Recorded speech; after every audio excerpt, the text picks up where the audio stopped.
What's up guys, Sam Adams here and welcome to The Drop, which is normally where on Mondays I choose some of the top video game releases of the week and let you guys know what's up with them so that you can pick them up if you wanted something new to play.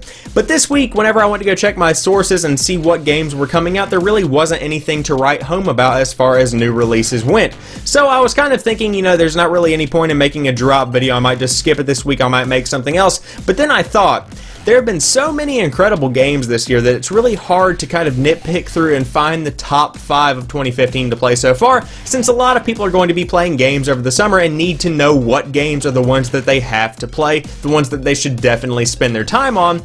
So I thought that we would do a The Drop special feature where I feature the top 5 games that I think are the best and stand out the most in 2015 up to this point, since June is just wrapping up and we've still got 6 more months of game in 2015 to get through. Let's go ahead and take a look back at some of the top 5 releases of this year so far. So, starting off, we've got The Witcher 3 Wild Hunt, in which you play as Geralt of Rivia, who is trying to track down an apprentice that he taught as a young girl. Not him as a young girl, she was a young girl that he was teaching, and now she has grown up into a 20-something-year-old young lady, and she has been, you know, kidnapped or taken or something like that, and you have to kind of track her down. I am sad to say that I've only just scratched the surface of this game, but I am glad to say that I put over 20 hours into it, which is absolutely incredible, and that just goes to show that The Witcher 3 is a huge game. In fact, that's one of the things that I think kind of takes away from the game as a whole, because, you know, if you're like me and you work on a pretty much a 9-to-5 job and you just have to work on a whole bunch of different projects and stuff, you like to sit down at the end of the day and be able to pick up a game right where you left off and continue the story. With The Witcher 3, there is just so much to do, so many side missions, so many quests, that sometimes you just can't keep track of it and you completely forget what you were doing the night before when you were playing. So with that being said, Witcher 3 is still an incredible looking game, it's still got an incredible story, and the side missions are so deep and intricate that you just can't help but really enjoy this game. So if you're looking for something that you can just sit down and grind out night after night and really delve into the story, think Skyrim, if you know what I mean, where you just have to kind of keep going at it, then The Witcher 3 Wild Hunt is definitely one that you should check out, and it's one of the best games in 2015 so far. Next up, we've got Borderlands The Handsome Collection, which came out on the PlayStation 4 and Xbox One, and includes Borderlands 2 and Borderlands the pre-sequel. Now, of course, both of these games are remastered in 1080p 60 frames a second and look absolutely as beautiful as ever, but if you aren't familiar with the Borderlands franchise, it originally debuted in 2009, but it didn't really take off until Borderlands 2, where the story of Handsome Jack was beginning to take place, and that's where we find ourselves in Borderlands the pre-sequel. Of course, Telltale has a series out, Tales from the Borderlands, which I think is doing pretty well, and I've heard really good things about Episode 3, but as a franchise overall, the game has just exploded in popularity, and I'm really happy for the guys over at Gearbox who have made that happen. So, if you haven't played Borderlands, I just started playing my playthrough of the first game, so I'll be getting into the second one later and hopefully pick up the pre-sequel somewhere along the line as well.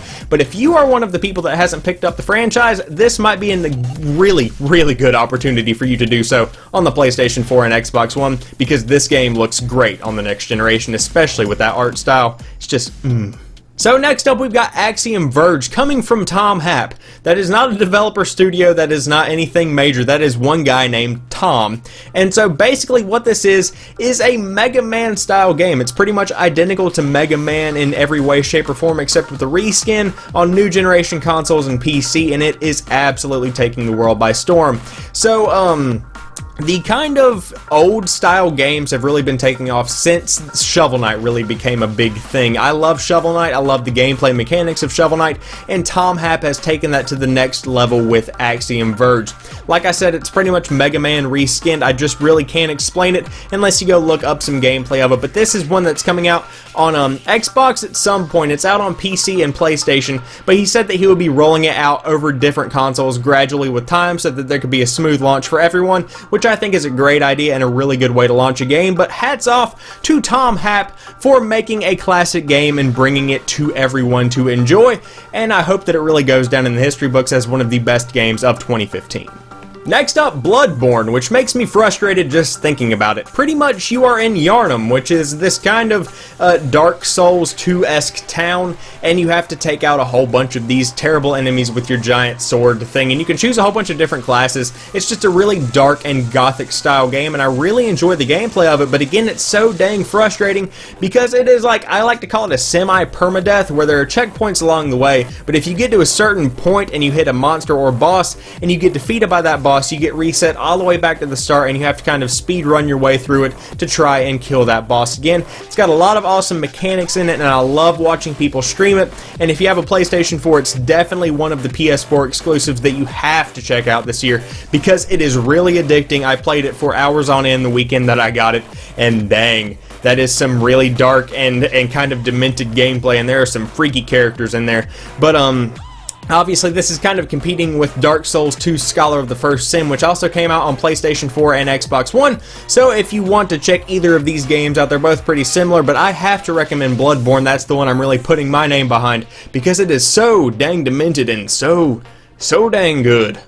Finally, a release that came out last week, Batman Arkham Knight. I'm a huge fan of the Batman Arkham franchise, and I can honestly say that even though the launch on PC did not go well by any stretch of the imagination, in fact it was a disaster, Batman Arkham Knight is probably my favorite, entry into the entire franchise because of the Arkham Knight himself. I'm not going to give too much away with the story, but because they tapped the original Batman comic creators to make this new character into the universe, they made a good character. He's got a lot of personality behind him. He's got a lot of anger built up towards Batman, and that's all I'm going to say, but you have to play Arkham Knight. There are jump scares, there are amazing combo streaks just like in the other games. All of the stuff works really well, especially on PlayStation 4, because it is absolutely solidly smooth like silk. I love Batman Arkham Knight. I've been streaming it a lot lately over on twitch.tv/PrettyChillGuy311 if you want to check it out. I'll probably play some more of that tonight, but dang, Batman Arkham Knight you have to check out. It is definitely one of the best games of 2015 so far, and it's only a week into the life cycle, and there's a huge season of new content coming to the game, so if you really enjoy it, there's going to be a lot of stuff to play for a long time. So there you guys have it. I hope you've enjoyed this video. If you did, drop me a like down below and share this video so that other people can find the channel, and subscribe for more awesome content like this, and of course leave a comment letting me know what you think the best game of 2015 is so far. There's still a lot more games to come out this year, so I'm sure that there's going to be a lot more content for everyone to enjoy. And if you are new to the channel, don't forget to head over and check out some of my other videos. I upload new stuff like 4 or 5 days a week, so there's always something new for you to check out on the channel. And as always, I want to thank each and every one of you guys for watching this particular video. I'll talk to you soon. Peace.